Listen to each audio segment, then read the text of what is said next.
we just have your reaction to the announcement that the Pope will be visiting Canada in July? What do you hope to see from the Pope on this visit? Well, it's welcome news. It certainly is an opportunity to complete call to action 58 of the Truth and Reconciliation Commission, which calls on the Pope to issue an apology to the survivors of residential school for the physical, sexual, emotional, cultural, linguistic abuse suffered at those institutions.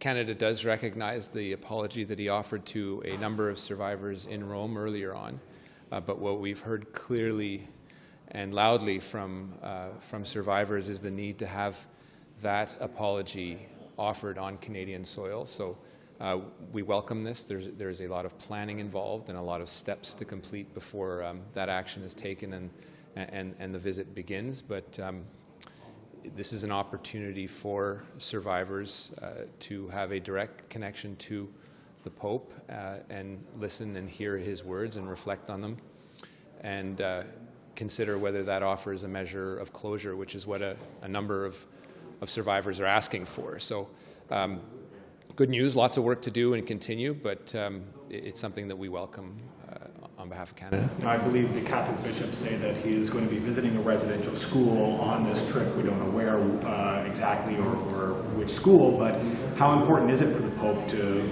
get his eyes on the residential schools where so much of this trauma and violence happened? Well, being able to reflect on those sites, certainly in my own experience, and having witnessed the Prime Minister's reaction on his presence in Kamloops and Williams Lake, for example, there is very little that can replace that moment of reflection at the sites where there are potential young souls that are lost and a lot of answers to be provided. Speaking directly to survivors, there's a lot of reckoning on behalf of the Catholic Church that needs to be done, and a lot of unfinished business. This apology is a first step, one of many, a significant one. There's a lot of work that Canada has to do, and you can't develop policy, particularly on these very, very painful issues that you are responsible for, in a vacuum, in a cabinet room, or in St. Peter's. Hearing directly from survivors not only offers an opportunity to apologize and a reckoning, but also to develop better practices as to how you move forward. What we've certainly heard from survivors is the need to hear, so that survivors can have spoken and have felt listened to, and to provide that element of closure, but also on a policy level, a reflection on the ongoing role of the Church in this case, and in our case, the ongoing role of the Government of Canada. There are still calls for reparations from the Vatican, also to reclaim Indigenous artifacts that are at the Vatican. Are you hopeful that we could see some movement on that before the visit, so that we can hear news about whether Indigenous peoples will be getting back those artifacts or getting reparations from the Church? Well, certainly not enough has been done in terms of reparations, and we've said that clearly enough. Canada has responsibility as well, and has put a lot of money on the table, whether it's through settlement of court actions or ongoing work in healing. The Catholic Church has its role to play. When you speak about specific items like artifacts that are sitting there, perhaps some of which are spiritual in nature, this constitutes a continuous, ongoing denial of culture. It's very convenient to ban the practice, take all the artifacts, and sometimes sell them for a high price. It's created a market that is based on the cultural denial and the cultural genocide that's occurred on Indigenous peoples.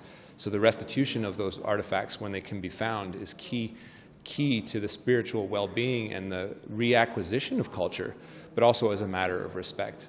There's always a process involved, and the process can't be used as an interference. There are a lot of communities that really have a need to get some answers and those artifacts back, and we've seen a number of them on an anecdotal basis.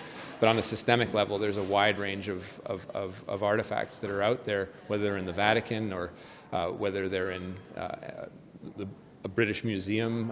As we've seen, there's a delegation from Sixica that's going over to London to reclaim some elements of from Chief Crowfoot, who signed Treaty 7. So this work is ongoing. To get a full picture of that, I couldn't even begin to give you an answer as to what that portrait looks like. But clearly, in terms of the practices that occurred, these items were taken. Sometimes they were exchanged or given as a matter of friendship, but a lot of them were taken pursuant to the banning of cultural practices and then put in these sterile institutions and sometimes hidden out of sight. So there's a lot of work to go on that end, and it constitutes a continuous and ongoing denial of culture. Are there conversations with the Vatican for the Prime Minister to possibly meet with the Pope and have his audience and discuss these issues, or a member of the government at all? Well, we're speaking about a visit from a very important head of state. That's information that I can't share with you at this time, but clearly we are in a very delicate position insofar as Canada has a role to play in welcoming a head of state, but also we don't want to be in the way between the survivors and the Pope, who really have to have that time and spend that time and be offered the opportunity to speak to someone who doesn't get to be on Canadian soil all that much, someone of very advanced age. So I think the least of my concern at this point is whether the Prime Minister speaks to the Pope or not. I expect that probably to happen, frankly. À quel point c'est important dans votre avis qu'il soit ici, et qu'est-ce que vous pensez de son itinéraire? C'est une nouvelle qu'on accueille positivement. Évidemment, ça résulte de beaucoup de planification qui s'est fait durant le début de l'année. L'arrivée du pape répond spécifiquement à la demande du premier ministre qui vienne et plus important, la demande des survivants des pensionnats autochtones qui viennent présenter des excuses formelles et compréhensives en territoire canadien. C'est quelque chose qui a été communiqué d'abord et avant tout par les survivants de vive voix à Rome il y a une couple de semaines. Et ça répond aussi à l'appel à l'action 58 qui demande un pardon qui est offert, des excuses offertes aux survivants pour les séquelles subies suite à des abus physiques, sexuels, émotifs et culturels. Un legs des pensionnats autochtones qui sévit aujourd'hui, évidemment plus fortement à la lumière des découvertes dans les anciens cimetières ou des territoires où ont été trouvés des corps par des recherches radars qui s'effectuent à travers le pays. Donc, nouvelle bienvenue, évidemment, ça va être l'occasion pour le pape de parler directement aux survivants à 3 emplacements. Évidemment, l'état de santé du pape inquiète beaucoup, donc ce sera une visite officielle, mais somme toute assez limitée à Edmonton, Québec et Iqaluit. Pour les prochaines étapes entre l'Église et les Premières Nations, pour ce qui est des pensionnats autochtones, vous voyez quoi? Est-ce qu'il reste encore des documents à remettre? Est-ce qu'il reste encore des tensions? Ou c'est une façon de clore cet aspect-là des recommandations de la Commission de vérité et réconciliation? Clore, non. C'est un début, c'est un bon début. Il reste beaucoup de questions quant à l'état des documents, cette quête perpétuelle, constante pour la vérité.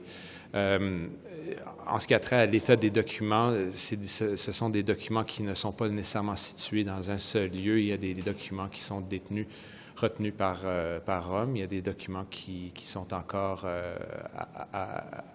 à trouver à l'intérieur du Canada, que ce soit des documents que le Canada retient, qu'on va donner, qu'on a déjà donné au Centre de vérité et de réconciliation à Winnipeg.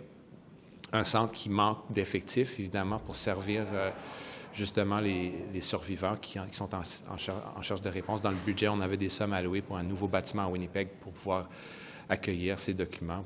Géré par une tierce partie, ce n'est pas au Canada de décider qui et quoi va avoir la documentation quant à leur chair. Il reste, dans l'éventail de cette quête à la vérité, il y a un processus. Évidemment, il y a le résultat, vous l'avez nommé, c'est-à-dire un processus de clôture et de réponse.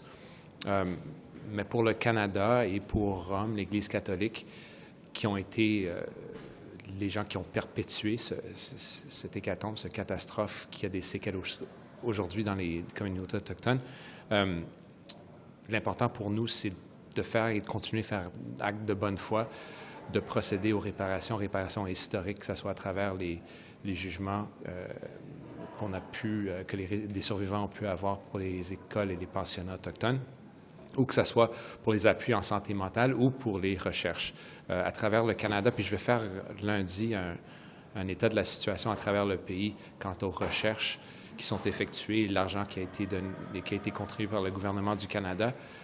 C'est une image imparfaite de ce qui se passe. Évidemment, il y a beaucoup de communautés qui sont à la recherche qui sont à un état très avancé des recherches. Et il y a d'autres communautés qui n'ont pas encore procédé ou encore pris une décision pour savoir s'ils allaient faire des fouilles ou s'ils le veulent. Mais ce que nous dictent les clauses, les appels à l'action, c'est que c'est les communautés qui donnent le ton et c'est à leur vitesse que le Canada doit respecter. Évidemment, dans la population canadienne qui se sensibilise de plus en plus à cette réalité, il y a toujours cette question, à quand la clôture? Quand est-ce qu'on va avoir toutes les réponses? Pourquoi est-ce que la GRC ne rentre pas puis qu'ils font des fouilles? Ça, c'est des décisions qui ont été prises par le passé sans consulter les communautés avec l'effet dévastateur que ça a eu. Ce qui peut être très frustrant, c'est de dire qu'on n'a pas le contrôle comme gouvernement du Canada. On s'en remet aux communautés. On ne doit pas leur donner présenter des embûches. Il faut être là pour eux, pour les appuyer, que ce soit pour les recherches elles-mêmes ou pour les appuyer en santé mentale.